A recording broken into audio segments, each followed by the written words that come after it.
So I had some friends in town here where I live, and one of them is a fairly regular, guest on cable television news. And we were talking about this idea, and I'm sure you've seen it too, is that when somebody spends a lot of time on television, right, there's their off-air persona and their on-air persona. Their off-air persona is a normal person. Their on-air persona, because of the nature of how it works, lights, studios, people fawning over you, right? And then everything's punchy sound bites. But if it happens enough, right, Olivia, the two merge and the television persona takes over and the regular person is gone. Is that what you see too? Which is like there's a little bit of this creep. And then one day the person sitting in that meeting doesn't go, "That's crazy," but says, "Oh, well, no, that makes perfect sense." Yeah, no, I saw it with people in Pence's staff who got drawn into the other side and who were trying to remain relevant and who knew that there was a division between the two staffs at times. And yeah, I know some people aren't fans of Mike Pence. Like, I will say that there was a more rational side of the White House at the time, but I definitely saw that in meetings where people definitely started to sound like everyone else. And I see this, I mean, we see this in talking heads. I think it's concerning of what's to come. And I worry about if we end up with a dangerous individual, whether it's Trump or someone like him. I don't rule that out because it seems like this movement is basically taken hold, right? I just watched Lee Stefanik and her recent comments about, what's to come in the election. And, she couldn't just, she pretty much told us, like, they will say the election was stolen again, no matter what, if it doesn't go in their favor. And Stefanik is a great example, aside from the fact that she is a terrible person. I don't even want to call her a human being anymore. I don't think she qualifies as that. But remember, this is a person, she is Harvard educated. She was a darling of the Republican establishment. She worked for George W. Bush. She too worked at the RNC. She worked as a policy person and a debate person for Mitt Romney, right? When she got elected to Congress, she was going to be the new Republican Party. Yes. She was going to be the face of it. And the next generation, remember that? Right. And now she is, but not in the way that anybody thought. And not in the way she thought about it either. But Olivia, to the point we've been discussing, she is in some ways, I think, more dangerous. Because if you have a true believer, there's always a secret doubt. She knows exactly what she's doing and does it anyway because she knows she must do it. And I think, like so many people like this, will do whatever they believe it takes to continue their rise. And I would also say, I'd actually like to ask you this. I have this, this smart aleck remark. I always say that in movements like this, the only people they hate more than you and me are each other, right? Because they're all sort of clawing to the top. Oh, you should have seen the way these people talk about each other. Right. I mean, it's on a whole new level. I mean, the person would walk out of the room and they'd be like, "That's the biggest B ever. That's the biggest leaker." And I'd be like, "Wow, we were just sitting in a shoebox of an office." Right. And everybody was all smiles. And I'm just trying to like watch this interaction happen. And then the person rolls out and they're like, "Oh, she's the biggest leaker in the White House. You can't trust her." But by the way, we were talking about Kellyanne Conway. I'll spill the tea on that one. But she rocks out and everybody's like, knives are out. And I'm just like, what just happened? Like, we literally, you guys were kumbaya and besties and they rolled out. So, I mean, that was par for the course. It's like Game of Thrones all over. Right. The worst remake of Game of Thrones in history. All right, let me lean on your expertise in the national security and counterterrorism world for a second as we talk about this. So, political violence, as a friend of mine from Egypt once said, he called me on January 6th to say, "How am I doing?" He's from Egypt. He was in Tahrir Square, and he said, "We're used to this, for better or worse. For worse, obviously, in Egypt. We're used to this, but you aren't." And what he said is, remember, once political violence gets reintroduced, it's very, very difficult to get out. And so now what we've seen is Trump, going back to 2015, right, beat the hell out of him. Remember, once he was talking about, to a police union or a police organization, he said, hit their head on the side of the car. And then obviously we saw real violence, whether or not that was the Proud Boys, any of those people. And then January 6th. So now I ask, and we've also seen the stochastic violence, right, which is these lone wolf shooters who've been radicalized. So it seems like an unwinnable or untrackable game of whack-a-mole in some ways with this movement and these people who, again, I don't know that the Proud Boys, for example, they were never a military organization, right? They had chapters and everything else, but they weren't particularly well trained. They weren't particularly bright. But then you have these guys who are willing to go out, whether or not it was Maine or in Allen, Texas, or in El Paso or in Buffalo, and pick up an AR-15 and commit their own acts of violence that are political in nature. Right. And, they were never organized. I mean, the only reason they have stature, if you want to call it that now, is because they found a home. They found a home in a political movement that has embraced them. And they have found people in power who have have some of the largest platforms to support them. And so they see themselves as now legitimized, right? That is the issue here that we're facing. And that's why it becomes very hard to counter these types of movements, because they have basically been told that what they're doing is okay, right? When you call those January 6 people, what are they calling them right now? Hostages, in quotes? Like, yeah, you're sending a message to all of those people that attacked the U.S. Capitol, and you're telling them you were wronged. Your actions weren't wrong. You are the ones being wronged when they're the ones that committed the crime, right? I mean, and that is being parroted it's not just Trump, right? That is the issue here. It's being parroted by people in their local and state parties. It's being repeated by people and members of Congress that we've seen lately.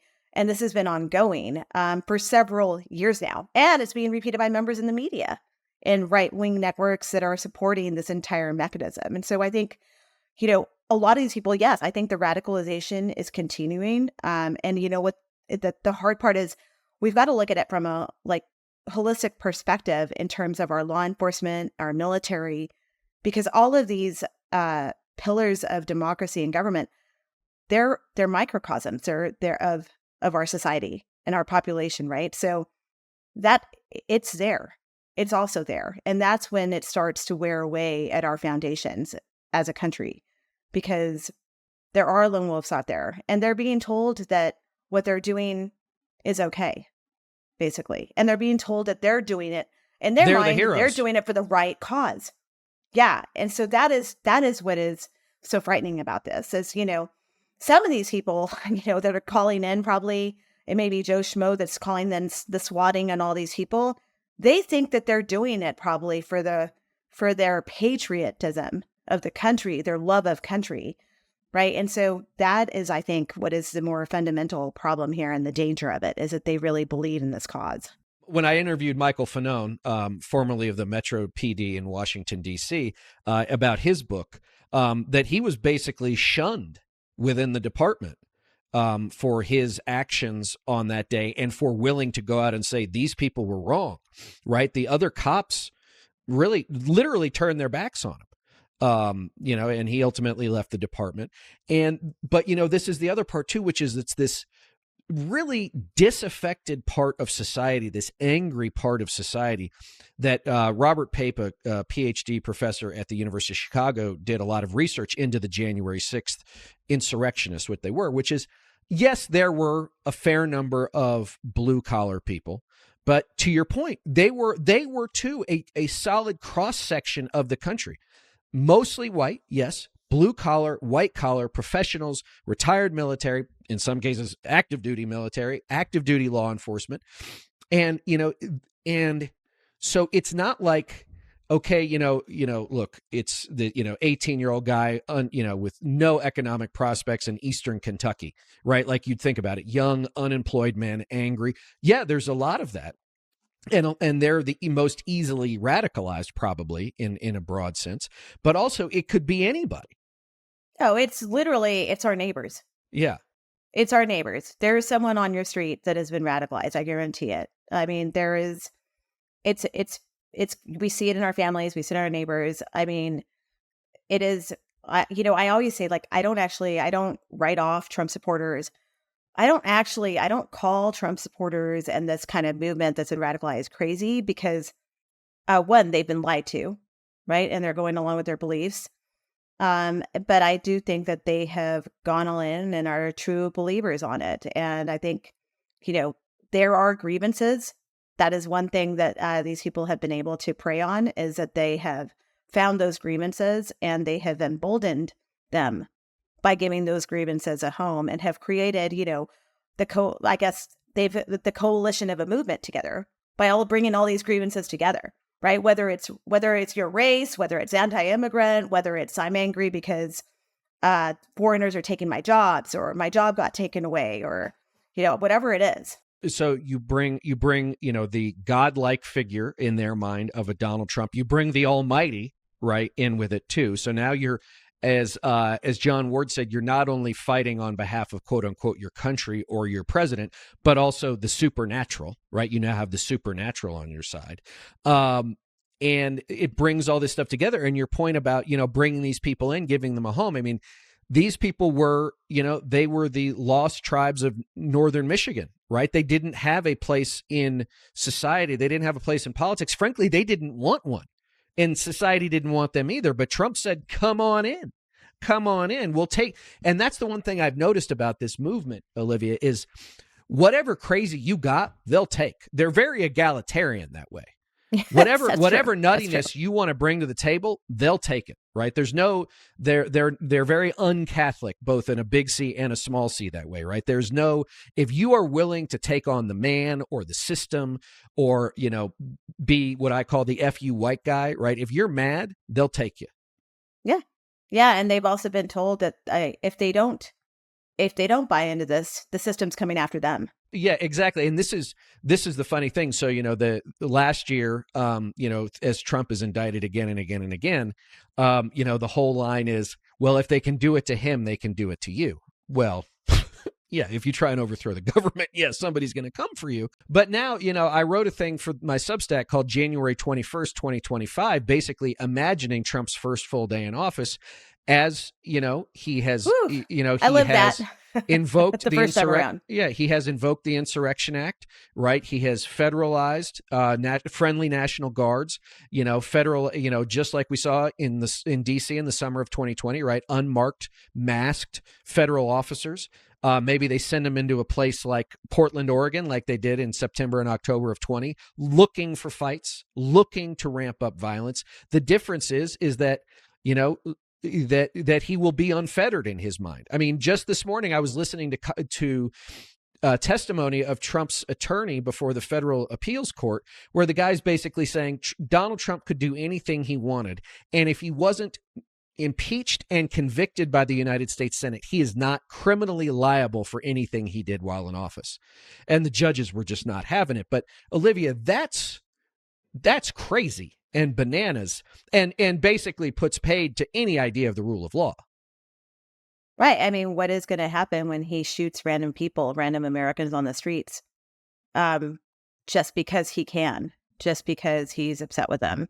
And this particular judge, in fact, actually used said, what if the president used SEAL Team 6 to assassinate a political rival? And the guy he wasn't going to answer the question. And so the judge says, so your answer is no, he can't be prosecuted. He said, it's a qualified yes. And she goes, but the qualification is ridiculous. It doesn't make any sense. But it also says, like, if we're going to go this crazy, Olivia, then Joe Biden could do the same thing too.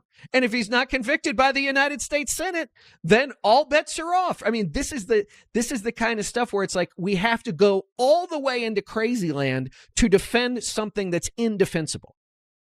Well, it's also, I mean, I talked about this. Could be filed an amicus brief for this case on the presidential immunity situation here and how it's unconstitutional. And what I have said too is just like, man, what is the world thinking about that, right? Can you imagine the rest of the world, the international community, and the way they're looking at us? Because they're like, okay, so just FYI, there's possibility here that the president of the United States can get away with anything at all.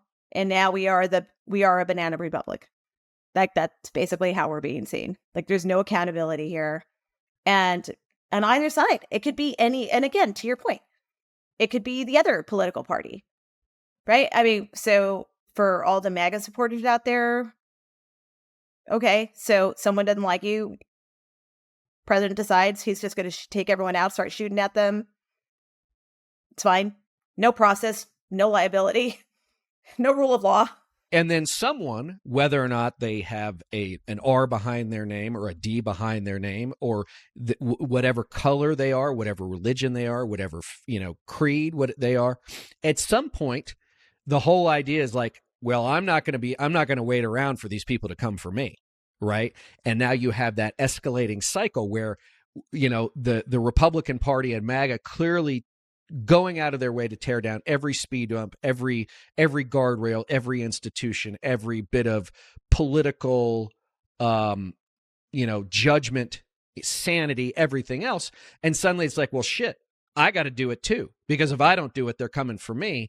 And then, Lebanon, Syria, I mean, you name it. Right. I mean, these things get very ugly. They get very dirty. Half the time people forget what they were fighting for because now it just becomes us versus them. But the whole point of democracy, Olivia, as you know, was that we argue about these things in town hall meetings, in county council meetings, in city hall, in legislative chambers, right? In the court of public opinion.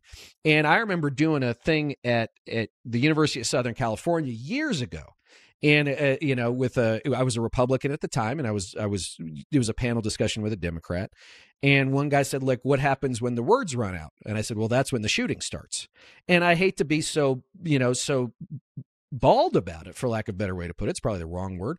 But Olivia, this is what happens. And frankly, as I said in the piece I wrote, the Trump people aren't worried about it. I think they're hoping for it. Oh, yeah, because I think that they think that it just plays in their favor and it perpetuates and emboldens their movement. And the more people see these people fighting for the cause, I think they think that it inspires more of them to join, which is why accountability matters, right? I mean, it's important that a lot of these people are actually going to jail and being held accountable for what they're doing, because there needs to be some sort of accountability here and some example of like, you won't get away with it. Even 3 years later, people are still getting arrested for what happened on January 6th, right? I mean, you will be held accountable